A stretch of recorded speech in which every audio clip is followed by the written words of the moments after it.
médico Lucas escreveu Lucas, Evangelho de Jesus Cristo, e escreveu também Atos dos Apóstolos. Ele era médico, ali contemporâneo dos apóstolos. E existe uma parábola, capítulo 16 de Lucas, muito interessante, que nós estaremos estudando. Lucas, capítulo de número 16, nós vamos estudar versículo por versículo, será rápida a palavra para não cansar os irmãos, e é uma parábola muito interessante. Eu já li Lucas muitas vezes. Na realidade, os evangelhos, o mais que eu me identifico é Marcos. Não sei se os irmãos sabem, mas o Evangelho de Marcos é o mais preciso e é considerado pelos teólogos o proto-evangelho, né? E esse proto-evangelho chamado Marcos, quem fez suas citações, nada mais, nada menos do que o homem que tinha pavio curto, né? Estupim curto, o apóstolo São Pedro. Marcos, Pedro citou, Marcos escreveu, e nada melhor de você ler um evangelho citado pelo apóstolo São Pedro, onde Jesus se hospedou na casa dele. Você sabe disso, né? A sogra de Pedro fazia bolo de macaxeira para Jesus, cafezinho. Você conhece a história mais do que eu. Do próprio Evangelho de Marcos eu gosto muito. Eu leio Lucas para cima e para baixo, quando eu estava examinando essa parábola, e eu nunca me atentei para essa parábola aqui de Lucas. Ou eu passei por cima, ou eu não me lembro. E contou Jesus ainda aos seus discípulos. Essa parábola é para crente, membro do corpo de Cristo, salvo em Cristo Jesus, que tem o nome escrito no livro da vida, eu e você, que estamos esperando a volta de Jesus. E contou Jesus ainda aos seus discípulos. Aqui era uma tarde de sábado. Sabe aquela tarde de sábado que a pessoa senta e conta aquela história linda e maravilhosa para os discípulos aprenderem como é que deve se comportar na igreja, na casa de Deus? E olha que Jesus aqui, segundo os bibliólogos, ele estava na casa de um fariseu, e lá estava cheio de fariseu, e ele aproveitou a oportunidade, discípulos de um lado, fariseu de outro. Eu vou contar uma parábola para vocês aprenderem o reino de Deus. Ele estava ensinando para os discípulos, mas sabe aquele ditado do mundo que diz assim: com uma paulada, uma cajadada só eu matei 2 coelhos? Ele estava ensinando para os discípulos e batendo de luva, de pelica na cara dos fariseus. E eu vou explicar o porquê. E vamos ver. E contou Jesus ainda aos seus discípulos.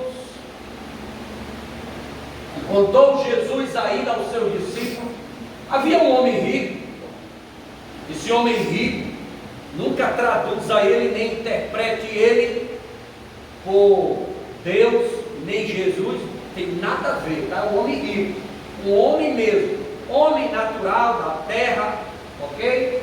Que mantinha um administrador. Este, porém, foi acusado de estar esbanjando os bens do seu patrão. Ou seja, um homem rico tinha um administrador, e o administrador estava esbanjando os bens do seu patrão.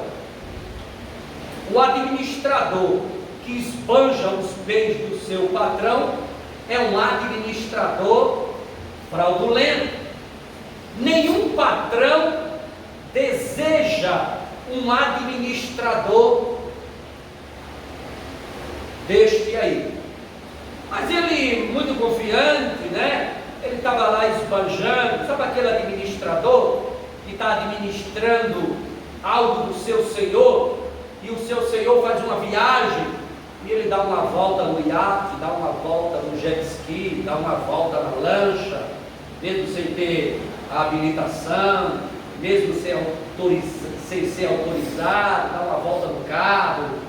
Sabe aquele tipo de administrador, aquele cara que está sendo infiel, fraudulento. E falando em administrador, eu conheço, já vi, tenho vários exemplos de pessoas que começam a administrar alguma coisa na casa de Deus, e é aquela bênção, é aquela maravilha. E ser humano é ser humano, parece que é uma coisa assim, complicado ser humano, né? Ele vai criando uma certa liberdade, uma certa folga, e vai criando aquela coisa, e daqui a pouco você olha, a pessoa está fazendo coisas que não devia fazer, dizendo coisas que não devia dizer, né? É ruim isso, é ruim, porque isso prejudica, né, o patrão, o chefe, que colocou aquela pessoa ali para representá-lo, né? Ser humano é ser humano. Isso aqui estava acontecendo, Jesus foi conversando com os discípulos, e Jesus tinha uma maneira suave de contar umas histórias, de falar umas parábolas, não é? Umas coisas assim, jogando no vento, e o povo entendia. Se existia um segmento religioso nos dias de Jesus que entendia bem o que Jesus estava falando, eram os fariseus. E existe um detalhe do segmento religioso dos fariseus que eu vou explicar para você nesta noite, muito interessante. Essa parábola vai ser apresentada. Aí o versículo 2 diz o quê? E aconteceu, a história de Jesus. E aconteceu, Jesus contando a história. Vale ressaltar que Jesus só ensinava sentado, tá? Porque no Oriente Médio, você explicar alguma coisa em pé é falta de educação. Não sei se vocês sabem disso. Se eu estivesse aqui agora pregando no Oriente Médio, em uma sinagoga, eu estaria sentado, né? Porque a pessoa sentado para o Oriente Médio, nos tempos de Jesus, quer dizer o seguinte: a pessoa está sem pressa, sem agonia, sem avexamento nenhum, não está avexado, não está apressado, e vai explicar com os mínimos detalhes, com muita calma e com muita sabedoria. Quando a pessoa está em pé, para o povo do Oriente, que não é o caso do Ocidente, quando a pessoa está em pé explicando alguma coisa, ela está agoniada, ela está avexada, ela está apressada, e faz a coisa mal feita, porque está fazendo com pressa. Então, Jesus, vale ressaltar, toda vez que ele estava ensinando uma parábola, pregando, ele estava sentado, aquela calma, aquela tranquilidade, aquela suavidade. Eu tenho certeza que Jesus não alterava o timbre de voz, como eu, que sou mal educado, né? Eu queria aprender a pregar com os presbiterianos. Eles são educadíssimos, não altera a voz. E aconteceu que mandando-o chamar, o interrogou. Ele mandou, foi o patrão, tá? Mandou chamar o administrador: vem cá, que é isso que chega a mim, a teu respeito? Eu soube de algumas coisas aí. O passarinho verde me contou. Presta contas da tua administração. Aí onde está o problema? Porquanto já não podes continuar com essa responsabilidade. O patrão chama o administrador para prestar contas. Eu falei hoje de manhã aqui que até o diabo presta conta para Deus. E tem gente que não quer prestar, né? Você fala, fulano, você fez isso, traga um relatório para mim. A pessoa treme na base, não quer trazer relatório, não quer prestar contas, não quer nada com nada. Se até o diabo presta conta para Deus, imagine ser humano. Então o patrão chama o administrador e escutou um comentário do ato, porque irmão, ó, aprenda uma coisa, mato tem olho, parede tem ouvido. Você pode conversar dentro de casa, um dia sai lá para fora e a pessoa vai saber. Se eu fosse colocar na minha cabeça o que eu escuto de coisa de igreja, eu não estava nem pregando aqui. Mas como a obra é de Deus, quem cuida dela é Deus, quem administra ela é Deus, quem toma conta dela é Deus. Eu lembro que o meu pai tinha um pé de manga lá no quintal, quando dava esses temporais, porque lá em Ibiranga chove também, tá? Pelo amor de Deus, lá chove também. Ibiranga dá cada chuva, meu irmão, tremendo, só não cai granizo, mas chove. E lá tinha um pé de manga, uma manga doce, chamada manga espada, não sei se você gosta. A manga espada ela é boa quando você machuca ela assim, machuca, acaba a dorinha, você machuca, e lá no final dela tem uma pontinha assim, parecendo um canudinho, aí você arranca aquele pedacinho e sai bebendo o caldinho dela. Manga espada, uma coisa deliciosa.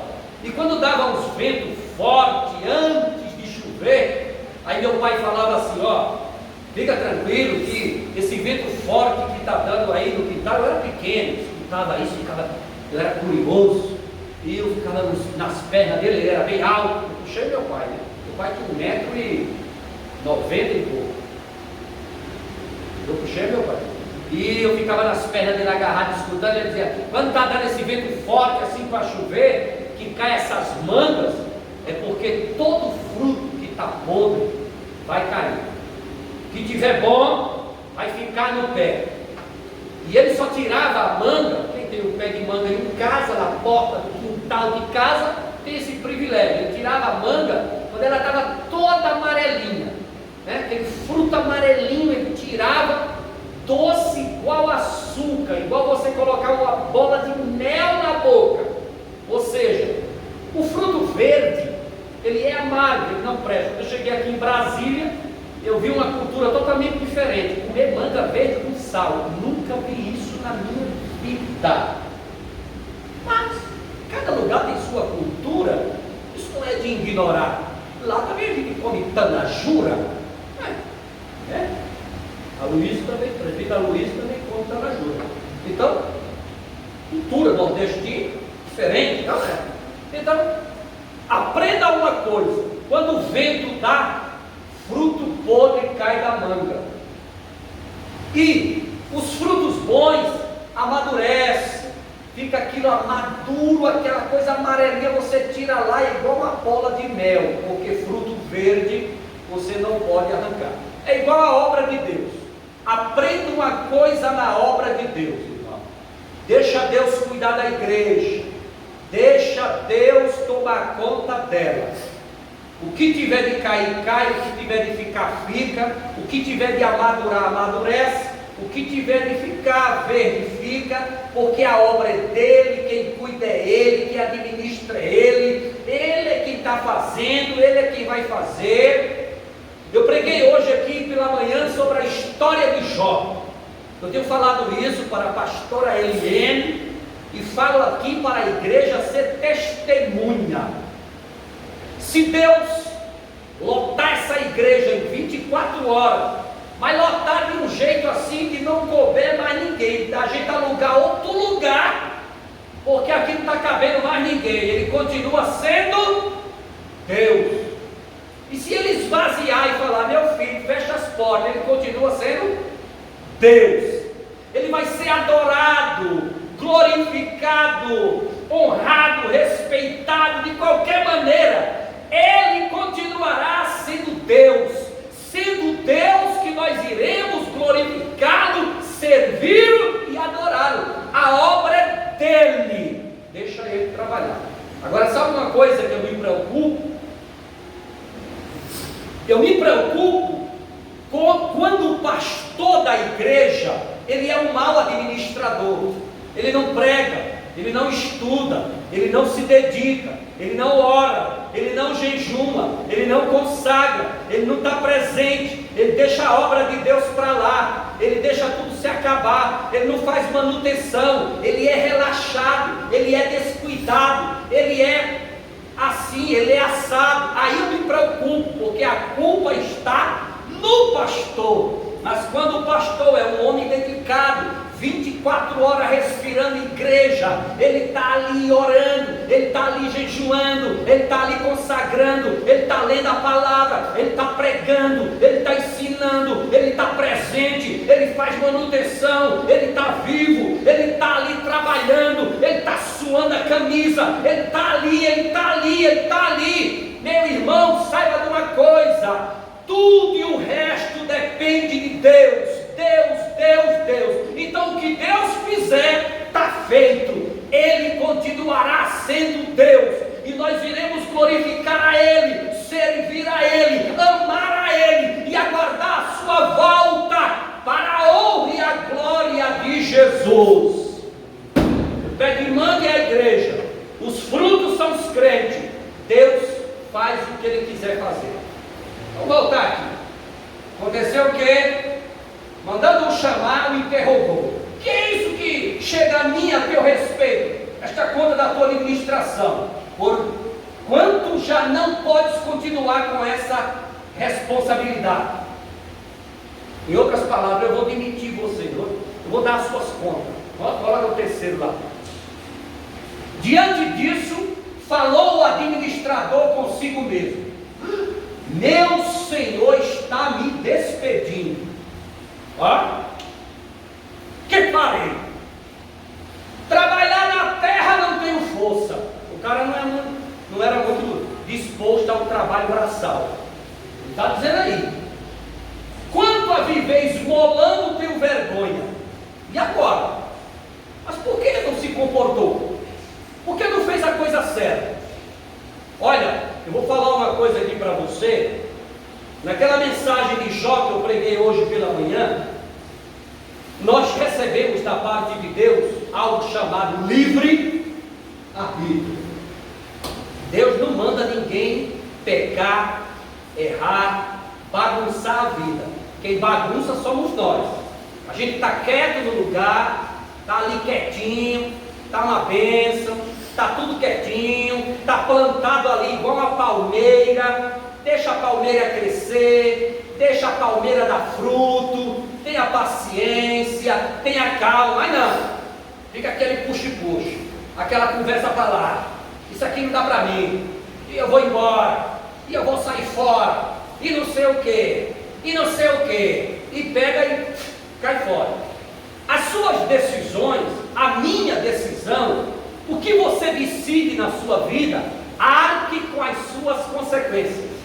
Deus dá o livre-arbítrio para o homem, a mulher, o ser humano, o crente, decidir. Se você quer decidir seguir outro caminho, a vida é sua. Deus não irá impedir, ninguém vai impedir. Você tem livre escolha, você tem livre-arbítrio. Deus não chamou robô para adorá-lo. Deus chamou pessoas que têm o direito de escolha. Agora, saiba de uma coisa: toda escolha que você fizer na vida, você arca com as suas consequências. As escolhas, a maioria delas, por conta de agonia, por conta disso, por conta daquilo, a pessoa está no lugar quietinha ali, ela sai do lugar, aí ela perde a bênção e depois vai sofrer as consequências e coloca a culpa em quem? Em Deus. Deus não me vê, Deus não me olha, Deus é isso, Deus é aquilo. Deus não tem nada a ver com isso. Deus não tem nada a ver com isso. Nós temos que ser responsáveis por nossas escolhas. O livre-arbítrio está na sua mão, está na minha mão, cada um decide o que deve fazer da vida. Esse camarada aqui, esse administrador, ele não escolheu fazer a coisa errada, e agora que o patrão chama ele para prestar conta, as pessoas não gostam de prestar conta, aí ele fala, rapaz, eu vou ser despedido, e agora o que é que eu vou fazer? Eu não dou conta de trabalhar braçal, eu não dou conta de carregar uma carreta de cimento, eu não dou conta disso, eu não dou conta de pedir esmola, e o que é que eu vou fazer da minha vida? O cara já está maquinando, o cara já está pensando o que tem que fazer da vida, porque ele vai ser demitido. Aí aqui, versículo de número 4, já sei, ideia brilhante, o que farei para quê? Já sei o que farei para quê? Quando perder o cargo de administrador, as pessoas continuem a me receber em suas casas. Veja que ele já tem um plano. Ele disse que já sabe o que é que vai fazer. Ele tem um plano em mente. Ele maquinou o seguinte: eu vou ser demitido, e essas pessoas que ele está falando são os clientes do patrão. O patrão é um negociante muito rico e ele tem muitos clientes, e esse administrador vai fazer uma maracutaia por debaixo dos panos para quando for despedido do cargo, ele não ir trabalhar braçal nem ir pedir esmola. Vamos lá, sim. Tendo chamado cada um dos seus devedores, esse administrador chamou os devedores do patrão. Indagou ao primeiro: quanto deves ao meu senhor? Olha o administrador fazendo a pergunta: quanto é que você deve ao meu patrão? Coloca o 6. Replicou ele: 100 potes de azeite. 100. Ao que o administrador lhe autorizou: toma a tua conta, assenta-te depressa e escreve 50. O cara devia quanto? 100. Mas o administrador disse: ó, vamos apagar esses 100 aqui, pega a borracha, apaga os 100, você não está devendo mais 100, você está devendo 50. Isso aqui eu fiquei olhando, fiquei lembrando da política brasileira, mas não é assim. Eu fiquei lembrando,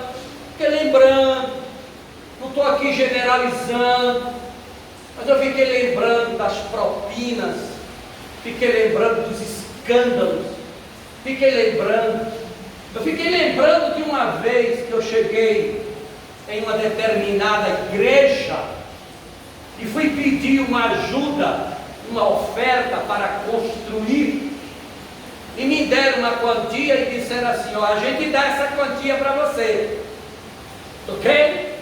Vamos lhe dar essa quantia, mas você só vai levar tanto, e aqui vai ficar preso tanto, porque tem que dar fulano de tal. Fiquei pensando nessas coisas que acontecem por debaixo dos panos, que Deus não está nela, que isso não é evangelho, e que Deus vai prestar, nós iremos prestar contas no juízo final, no tribunal de Cristo, que é exclusivamente para crente. O tribunal de Cristo é exclusivamente para o crente prestar contas.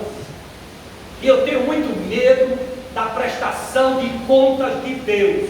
Eu tenho medo, porque nem uma vírgula cai, nem um ponto cai, nenhuma reticência passa em branco. Deus vai cobrar de mim e de vocês a prestação de contas no tribunal de Cristo. Nós iremos prestar conta de titim por titim. E eu fiquei lembrando porque eu já recebi muitas propostas desse tipo aqui, ó. Você está devendo 100 potes de azeite, agora você não deve mais 100, você está devendo 50. Eu fiquei lembrando porque eu já recebi muitas propostas, e o que me fez rejeitar, o que me fez não aceitar, é porque eu conheço e sei que lá no céu ninguém passará em branco sem que preste contas diante de Deus. E a pessoa, meu irmão, ela tem que ser crente de verdade.